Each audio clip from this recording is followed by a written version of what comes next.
to Revenants Hiatus Week 6.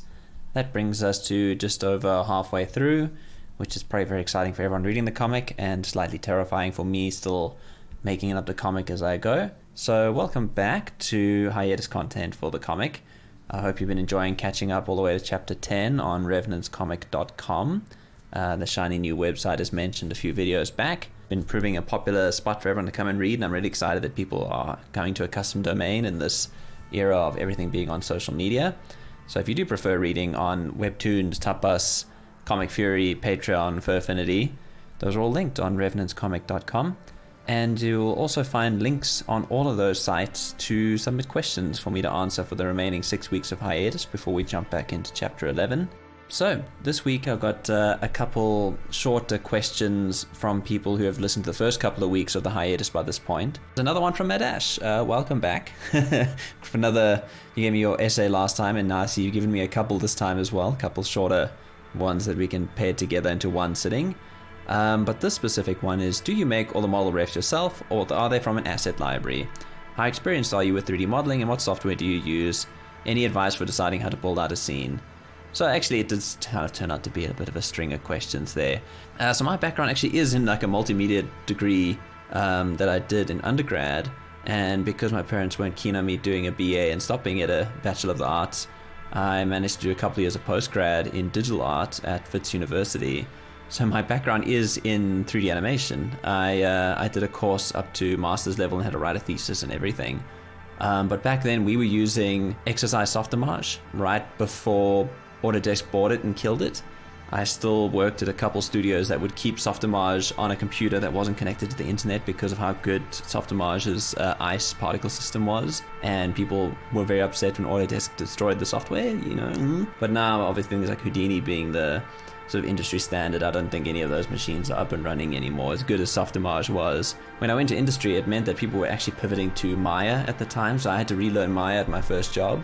And then left that job, got to a more motion graphics related studio and had to learn Cinema 4D on the fly because it plugs into Adobe After Effects. And of the three I'd done up to that point, was probably my least favorite. It was definitely more geared for motion graphics, and that was obviously my bread and butter, but I always enjoyed the way Maya and Softimage worked more. So that meant I went back to teaching Maya as a lecturer, like TB, just a little bit ahead of my students all the time and how the software worked, teaching first year animation. When I went freelance and couldn't justify to pay the subscription fee for Maya anymore, I taught myself Blender. So I'm in open source Blender world 100% now.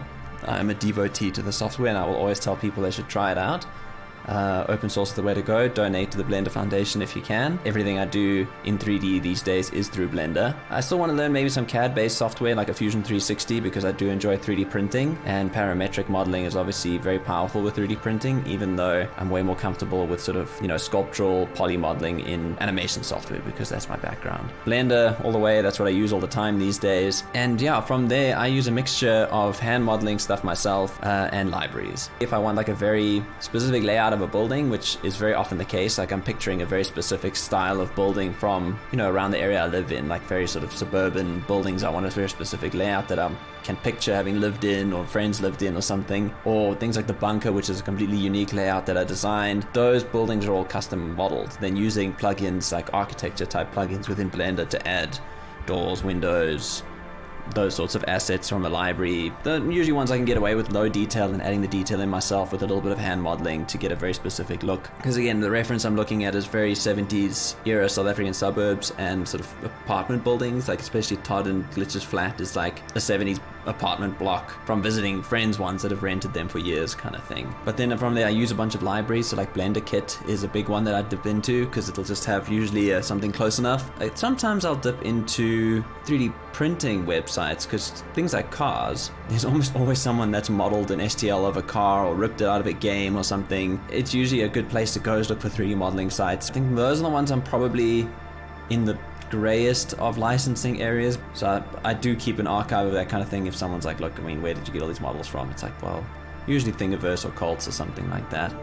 BIM Object is a great resource, especially if you're doing things like offices. I've had that setting of like the bombed out office that Emma and Adam were hiding out in and Max's office at the workshop. So it tends to have more of that sort of thing, but it'll tend to be real world furniture with textures and stuff like that that are usually used by interior designers and those sorts of people who need to build out an entire building with all of the furnishings for a client. So they're all to scale. They've often got materials. They're based on real ones.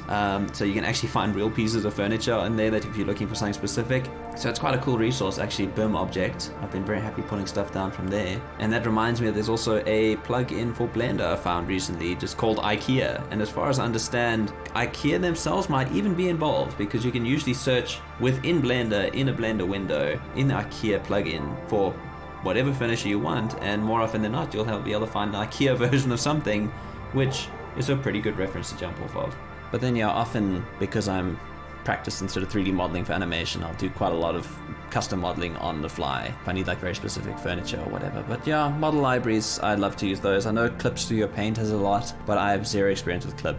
So my workflow is very much Blender and unfortunately the entire Adobe suite, which I know backwards by this point. And as for building out a scene, it's again lots of reference, lots of thinking about the houses I visited in the past that I want to sort of reference or look into. I'm currently building out a scene for chapter 12 where I'm literally looking at a street I used to live on in rural KwaZulu-Natal and saying, well, this would be a fun little homage to have my street I used to live on be a war zone for the specific setting, where I've just modeled in very loose buildings, used a plug-in for a city generator to do the streets, and then when it comes to drawing, I'll probably freehand a lot of the details, but if I need something very specific that needs to show up over and over, that it's worth modeling, I'll either model it or find a close enough library asset to put into those scenes.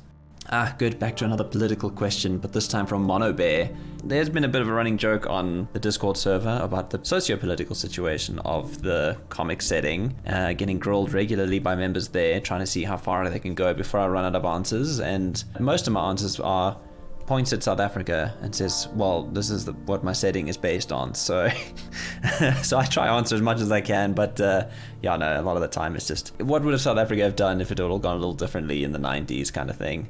And I think this was right after a very jokey discussion in the Discord. Is the new Canis economy stable in terms of production and industry despite the revolution, or are imports and international suppliers still highly sought after? Yeah, again, so in the vein of points at South Africa, the way I kind of picture new Canis is like they're agriculture and mining and forestry industry. So because it's like, I wanted this to be based off my experiences of South Africa, but I also wanted to draw pine trees and snow in chapter 5 and a few other places. It's not the most South African looking environment. That means because I've got all these pine trees, it probably has like a forestry situation going on. Like I say, agriculture, mining, sort of that cusping, developing into developed nation thing where there's a lot of resource extraction as opposed to like extremely high-tech industry. Maybe, you know, light industry, that kind of thing. So there are a lot of products made to sort of boost their own local economy, but those items are not, you know, Silicon Valley, microchips, you know, those types of things come from slightly more developed nations. It's more resource extraction, entry into the industry kind of stuff, like shipping all that overseas to be turned to something else somewhere else. So I think that does the thing that kind of happens in countries like South Africa, where it's like, yeah, there's a lot of local product, but it's not going into the general population straight away. It's not like people on average are buying gold ore, steel ore, whatever ore is being extracted in New Canis, is not buying raw lumber. All of that is being shipped overseas and then sold back to us in the form of all the nice minerals that end up in your high-tech equipment, you know, that sort of thing. So I think generally it is a stable economy for sending all that stuff overseas, but then imported items are always going to carry sort of high social value. Much like how the rest of the world is subject to America's culture at all times. That's like highly valued, that if you're like wearing clothes that have come over from overseas as opposed to locally sourced stuff. So yeah, again, points at South Africa. A lot of sending resources overseas to get turned into something more expensive that we buy back from them, and those items carry some prestige. And much like us, I think in the fallout of the Civil War, some people got out good. Some people have now become millionaires post-war because they knew the right people in government, because that's just how the world works. Maybe I'm just a cynic. That all being said, if you're reading the comic, none of this has absolutely any bearing on the story. It is just completely sucked out of my thumb background because I've looked at real-world reference to set the baseline for my story. You do not need to write a test on any of this. It literally means Nothing, because it is just the way I am being bullied on my Discord on a regular basis by some of my supposed fans. Yeah, nice. You know, you can bully me on the Discord too if you want. See how long it takes to trip me up. Oh, and the last one from today is another one from Madash. You see you coming round and round over here. Question is, bang, what's your favorite fictional gun and why? Ooh, I could name a few actually. I'd have to think about it, but I think top of the list and first one that kind of pops to mind is the sniper rifle from Halo, the high caliber sniper rifle that Master Chief uses, because it is based off of a South African weapon by Donnell, the NTW-20, which is like a 20mm anti-material cannon round. And of course that makes perfect sense for a super soldier to be able to carry it around himself, even though the real gun in real life I think breaks down into like 2 8-kilogram backpacks and needs 2 people to carry it around and spot for each other and stuff. But then that means a single shooter can, like, you know, take down a building or a car with this 20mm round, which is normally restricted to light artillery. So I just thought that was a fun adaptation into Halo. And then, I mean, obviously I think like physics-based guns, like the gravity gun in Half-Life 2 is probably one of my favorite sort of offensive weapons in the sort of Half-Life canon. But then the Portal gun is just a beautiful design and a really fun game. I love the Portal games. And then I suppose if I were to like really stretch fictional gun, another good fictional sci-fi gun for me is from The Expanse, where you've got the Martian Marines, who we see through the eyes of Bobby Draper more often than not, talking about how it's a super small caliber, caseless, sort of, as far as I can tell, essentially Gatling gun attached to the Martian Marines' arms. So as opposed to having a separate rifle, they just point at things and they disappear when they get hit with caseless ammo in space with like no air resistance. I just love the way the writers describe the weapons in Expanse specifically. So yeah, wrist-mounted mini Gatling gun that's shooting armor-piercing caseless, that's cool.